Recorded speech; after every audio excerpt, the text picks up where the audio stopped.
Kore lebile le fene dira dilo west. How se na khono wa ga mang wa ga mang. It's really, really hard. Everybody knows when I'm in the zone, you can make me lose my focus. I am who I am, and I am proud of it. Oh, I am true to myself. Yes, I keep moving and I don't stop, don't stop. Say yeah, say yeah, say yeah. I keep. We're back with another episode, season 3 of The Clock with Sky, and you're chilling with me, Wana Makobu, aka Parisi to the Easy Wabantwizi. And as you know, I'm never alone on set. Today, I'm joined by two beautiful women. We stand a queen. I will let them introduce themselves. We'll start with you, ma'am.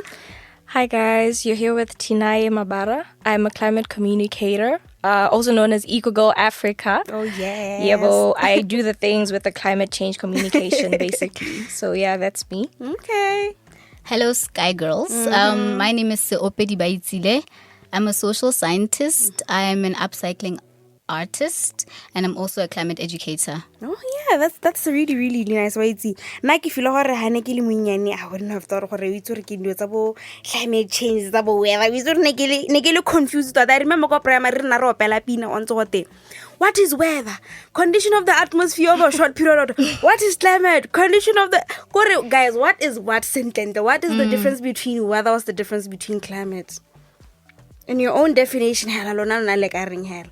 Okay, so weather is what you experience on the day-to-day. Yeah. Climate is something that happens over almost 10 years. Oh, hence right? the short period of time, long period of time. Oh, yeah. So really, the textbook versions are actually like, they're correct. It's just that they're not very entertaining. So it's like, it's hard for you to remember. You're just like, what's going on here? Okay. But really, yeah, that's what climate is. That's what weather is. So, for example, what's the weather like today?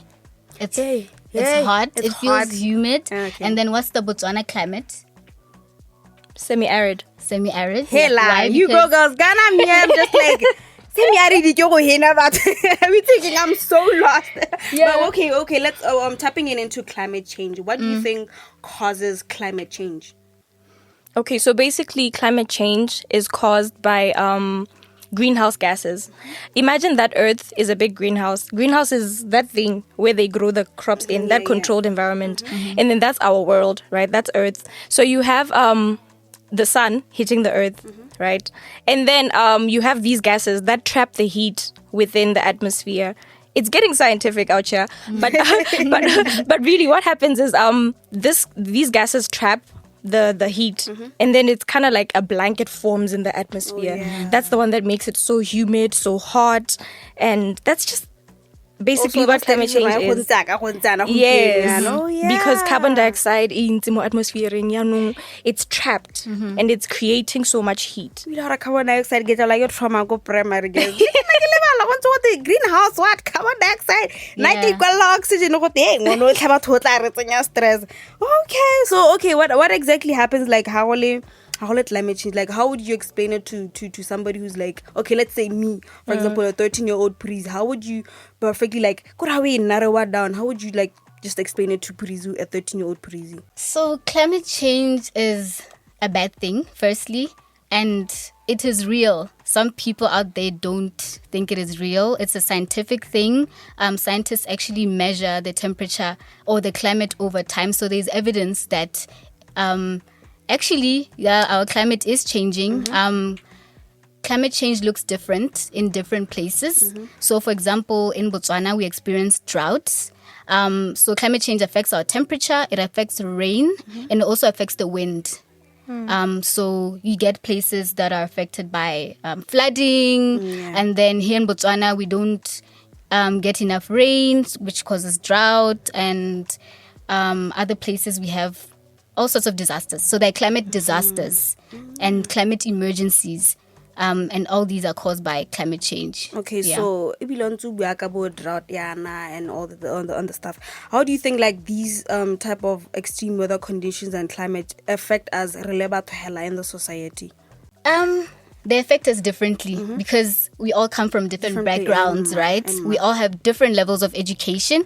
Those that know more can change what they do, and then those that can afford to buy food can adapt better to climate change. So people or girls in the city, I would say, are more better off than other girls in rural areas that don't have access to money to go to Choppies to buy maize meal. That depend on the spinach, that you grow on the farm that you didn't get to, or the maize that you didn't get to grow because there wasn't enough rain. So it affects us all differently, and it's very unfortunate. Yeah.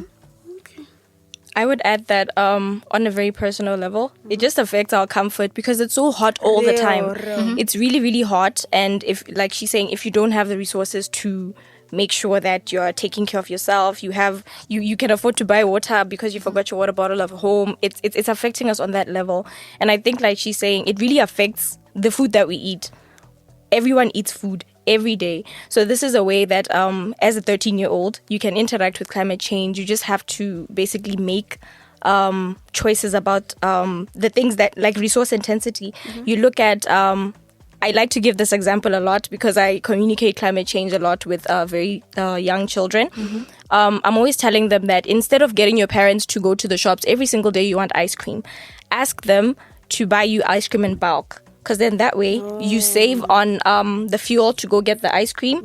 You save on money because it's better to buy in bulk than it is to buy every single day. You understand? So even on the packaging of the ice cream, because it's in one big tub instead of individual wrappers, that's really how you can interact with climate change on a day-to-day. Yeah. Okay, let's speak about resources. So you are looking at my notes. Let me have them. There's the time I went on your Instagram when I eco girl, and I think it's a post from 2018 where you're asking people to ask you about waste separation. How do you think resource intensity and waste separation go hand in hand? I think that when you've already kind of like bought the resources, when you've bought things that come in packaging, it's important to separate them at source. Did you guys know that it's actually possible? Like there's so many recycling companies, Botswana. I didn't know it. There is so many recycling companies, and people are getting paid to recycle cans, recycle plastic. That's why I sell it. Yes. So now with the resource intensity, it comes in play. If you keep buying plastics that are not recyclable, then all they're going to do is just contribute to waste. You can't do anything with them. They're just going to go to the landfill, right? So... Oh, so that is what you call resource intensity, where you buy ice cream in bulk, in small packets.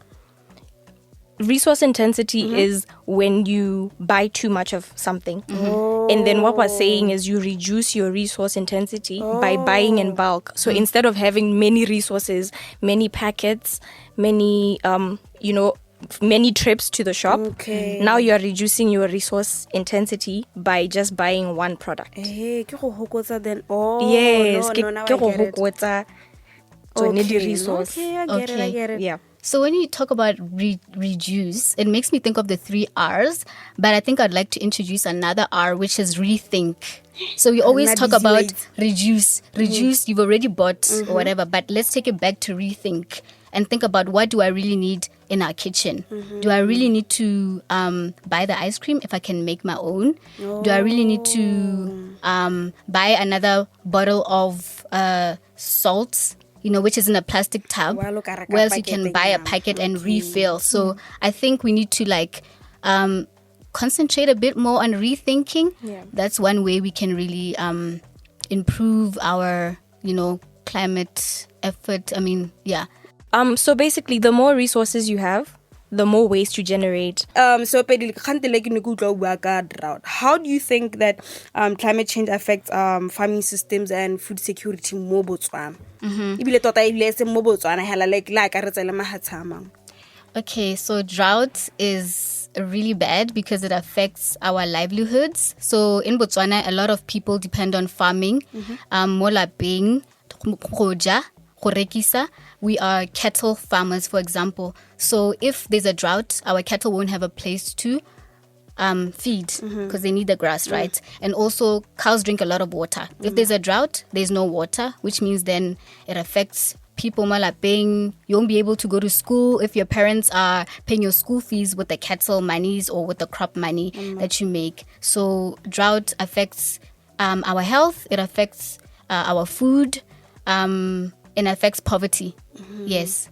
Okay, so why this line of work? Why kunos are choosing medicine or accounting or something? I want to know why this one specifically. Why you choose the career bomb? Why you choose it? For me, I've been on this path since I was in high school. I think after high school, I decided, what am I going to do with my life? I wanted to be an artist. I don't want to lie. I wanted to be her. You can still be an artist, but Right? it's not too late. Yeah, so I am an artist, but like for me, I wanted to understand the science behind the things that are affecting our world. So I couldn't do that from a place of science. Also, I thought at the time, I thought that I needed to throw myself into the science so that I understand what's happening with the climate, you know. So now I have a better understanding of the science. I put it together with my creative side, and then I create content that helps other people understand just beyond the science, because the science can get very sciencey, let's not lie. So you want to inspire people to act with information that's useful to them where they are. So that's why for me. So it's more of like a passion. Yes, Okay, definitely. you go eco girl. It's a passion of mine as well. I studied, in high school, my favorite subject was geography. I came first place in Form 5. Wow, So I was like, no, clearly, this is something that I should keep at. So undergrad, I did my bachelor in social sciences. I majored in environmental sciences. And I kept at it. And now I'm working in the environmental space. So that's where I'm at. I'm recycling and making art with glass bottles. So my knowledge and my artistic talents are coming together And creating magic. and taking climate action. Yeah. No, guys, le up. Okay, Sky Girls, let's talk about climate action. So each one of us can take action against climate change. And there's things that you can do at home, at school, or wherever you are. I mean, change your habits. They call it, what do they call? Eco-friendly living. Yeah. Right. So, for example, I started a movement called #Nsolele I noticed that, when you buy my fresh, you go skolong, ba go tsholela mo styrofoam packaging. Did you know that styrofoam packaging is non-biodegradable, which means ga e bolele mo mmung, and it takes up to like 100 years. 100 years to decompose, and it doesn't even decompose. So I thought, why can't we bring reusable containers like your Tupperwares or whatever it is, how ya go reka o tsholela mo go yone instead of gore o dirise the styrofoam packaging. So waste actually contributes to climate change. The landfill go tswa the greenhouse gas e bidiwa methane, and by bringing your own scaftini you can reduce slow down climate change. Okay. No, definitely. With styrofoams, a lot of African countries have been taking a stand in just banning them, because not only are they bad for the environment, they're also bad for your health. They've been known to cause cancer. In Zimbabwe, they've been illegal since 2018. I think Nigeria recently banned them, I think last week or something. Yes. So, yeah. Styrofoams are bad, guys. Stay away from them. There's people who actually microwave food in styrofoams, and then scary. they melt into the food. That is scary. And also Do when you not do defrost that. your meats, Yeah. that is styrofoam, that black packaging. Guilty as charged. Yeah. So I think we shouldn't have to wait for styrofoam to be banned in Botswana. We can actually take action now. We shouldn't wait for our laws, because laws take a long time to be implemented, right? Yeah. No, we don't have enough factories producing biodegradable packaging. No, we shouldn't have to wait for that. You Yeah. should take your stuff to tomorrow. Yeah. Remember to pack. So it takes a lot of effort. Yeah. You know what I mean? So, yeah. This also brings up the importance of climate action. So climate action is basically everything that we need to do in our individual capacities to act, because there's a lot of power in the things that we do by ourselves. I think a lot of us, we go to shops, we buy products. You want to get into a place where you're supporting local. the reason why supporting local is a good thing is because it reduces your nekanya resource intensity and instead of buying products that are coming all the way from America, from South Africa.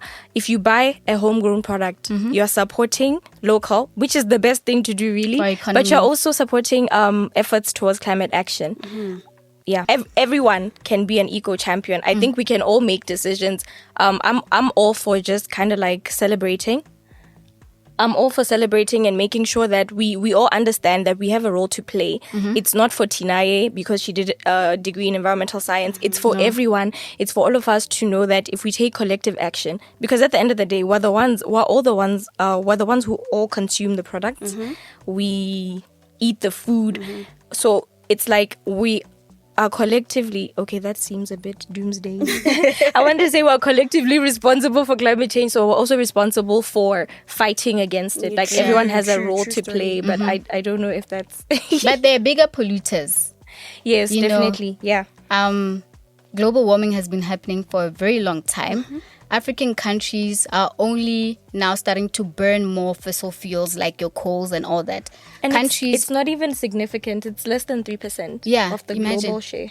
And then countries overseas have moved on to renewable energy, for example, solar energy and all that. So, they're the biggest players in the game, if I may call it. So, even though they're the biggest players, it doesn't mean we should stop taking action. We should still take action now. It's very important. Yeah. I think that she's bringing up an important point because one thing I forgot to mention about the work I do is that I communicate African and I celebrate African sustainability narratives. Like for us, there's certain things that just won't work. For example, like we already do the reusing of containers. How old were you when you first found a container in the freezer and you thought it was ice cream, but it was actually moroho? You know? Like we've all been through that. And it's something that we've been through for generations. So right now, you shouldn't subscribe to the things you see on Instagram because the version of sustainability on Instagram, it's expensive.